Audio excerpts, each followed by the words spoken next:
And at this point, we're ready to connect the dots between client-side JavaScript and our live broadcasting feature. So essentially, let me explain how this is going to work. Let's get the JavaScript set up, and then I'll walk through it bird's eye view of how it's working. So we're not actually going to write the JavaScript to perform the chat room, where it actually displays down here, and then where we send an Axios request. That would be outside the scope of a course about Laravel.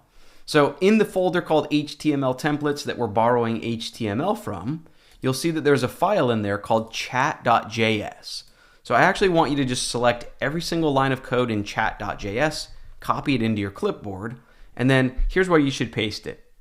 We're just looking for our folder named resources, and then we have a JavaScript folder. Right-click on the JS folder, click New File. Let's name it chat.js. Paste in your clipboard into that brand new file, okay? And then right now, go into app.js.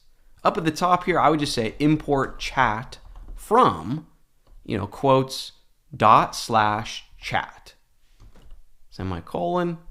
And then to save some typing, I would just duplicate these three if lines.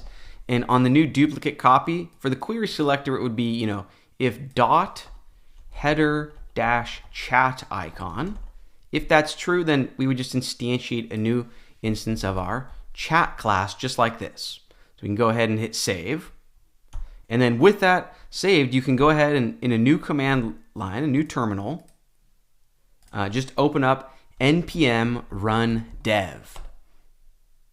Okay, now before we actually go test this in the browser, we just need to do one more thing, and that is, in your JavaScript folder, I need you to go into bootstrap.js. This is a file that you and I did not create. Laravel provides this file for you.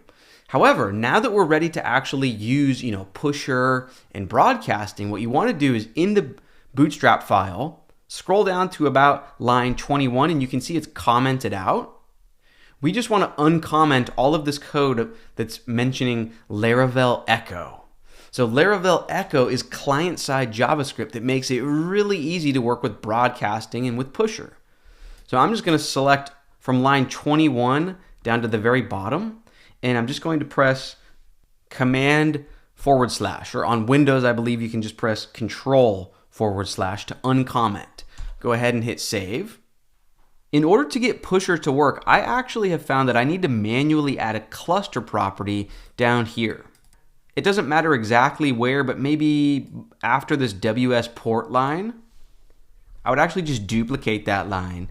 On the new duplicate copy, change the property name to cluster. And then for the value, it would just be import.meta.env vite pusher underscore, and then it would be app underscore cluster. And then we do not need the question mark 80. So it would be just like this. Cool, with that in place, let me save that. Okay, and now let's go test this out. So in this window, perform a full refresh. And this screen just means that we forgot to install something from npm. So you can just press Control-C and do this with me. Let's say npm install. We want Laravel -echo. And then we also want Pusher-JS. So these are the name of the two packages we want from npm. So npm install Laravel Echo and Pusher.js. Let's go ahead and press enter. That should take just a moment to install. And now we can go ahead and use npm run dev one more time. Cool. Now, just to be safe, you could go back into app.js and hit Control-S just to trigger one more fresh rebuild. But back in the browser now, if you refresh, and this window where I'm logged in is barks a lot as well, but if I open up the chat message, whoops, it's still not working. This makes perfect sense. I forgot that we do need to go add something to our HTML, and this has nothing to do with Laravel. This is just the way that I specifically wrote the client-side JavaScript. Don't worry, at the very end of this lesson, we will have sort of a bird's eye view, a recap of all the different moving pieces of what's actually going on. But essentially, do this with me. Let's open up our layout.blade.php file, scroll down to the very bottom, and below the footer element, but above these script tags, so right about here, let's add an empty div for the chat message, for the chat UI to sort of render into. So again, this has nothing to do with Laravel. This is just JavaScript's basics, right? our JavaScript needs somewhere to render into. So I would just say only do this if you're logged in. So the directive of auth, and then I would say end auth. But in the middle, in between, I would just have a div, and let's give it an ID of chat-wrapper. Okay, and let's give it a class of chat wrapper shadow border top, border left, border right. And then in between the ID and the class, or before the ID, it doesn't matter, but let's give it a data attribute. So data dash username equals, and then just double curly brackets. And then I would just call the auth function, look inside that, call the user function, look inside that, give it username. This is just a bit of client-side data so that, the local user doesn't need to go fetch any data to know their own username to display, their own avatar to display, so on and so forth. So I would also give it a data set attribute. So after the quotes, I would say data dash avatar equals quotes, double curly brackets, and then just do the same thing. So call the auth function, look inside that, call the user function, look inside that for the avatar property. Cool, let's go ahead and save this and let's go test it out. So now if I refresh, let me refresh in this window as well. But if I try to open up the live chat, here I am as Brad, and if I say, hello, my name is Brad, and hit enter, in this window I'm logged in as Barksalot. Oops, let me actually connect to the chat room and say, hi, I am Barksalot. I actually ran into an error message, but this has nothing to do with Laravel broadcasting or pusher or events. This was just my own random mistake. So to fix this, back in our web.php file, I just need you to import request.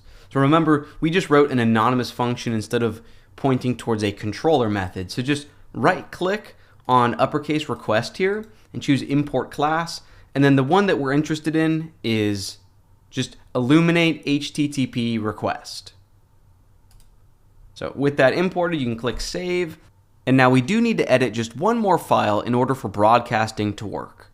So what you need to do inside your top level config folder, so not an app, but just top level config, I need you to jump into the file named app.php. In this file, if you perform a Control F or Command F and search for broadcasting, not this first instance, but you'll know you'll found the correct instance. For me, it's around line 194. You can see by default, it's actually commented out. So we just want to tell Laravel, hey, we want to enable and support broadcasting.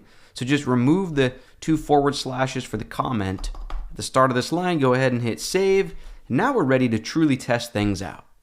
So if I refresh both windows where I'm logged in as Barksalot and Brad, and if I open up the chat window to actually connect to the channel, and I say, hello as the Brad user, awesome. This window where I'm logged in as Barksalot, I actually see that message. And I can say, hi there,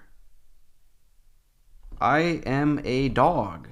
And then back in the window where I'm Brad, beautiful.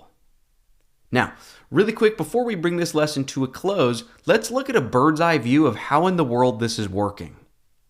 So, it all begins with, you open your browser and the client-side JavaScript, when you click this icon, it opens an ongoing connection to our channel that we named chat channel. So in our channels.php file, we just said, it's a private channel, but as long as you're logged in, as long as you're authenticated, you should indeed have access. Now, that's going to be an ongoing connection, and that's powered by the pusher driver. And essentially, your browser is just going to listen ongoing. And then Laravel and Pusher can broadcast events to that channel at any moment. So then when we actually want to send a message, let's review how that's working. That would go into your web.php route file, right? And the client-side JavaScript is simply sending a post request to this URL of send chat message, right? And then we're just broadcasting a chat message event with these values of, the correct username, the text value, and the avatar. So when we say broadcast that new event, what is this going to do? That's going to broadcast the event on our channel. In case you're wondering how that works, if you go into your chat message event, we said that it should be broadcast. And down at the bottom, we are broadcasting on the private channel that we named chat channel. And then remember, our client-side JavaScript is already subscribed to this channel, it's waiting for any, outgoing broadcasts.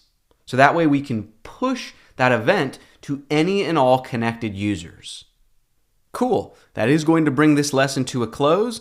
In our next lesson, we're going to take a quick detour, and this has nothing to do with Laravel. This is just client-side JavaScript, but I want to show you a quick example of how I would turn the profile screen into a single-page application. In other words, when you click on the Followers tab, wouldn't it be cool if we didn't actually perform a full page reload? And what if we could just load only this new data on the fly with client-side JavaScript? So we're not going to write the JavaScript line by line, but I'll show you how I would set something like that up in Laravel. As soon as we finish that up, we're going to start learning how to send email through our Laravel application. Let's keep our momentum rolling, and I will see you then.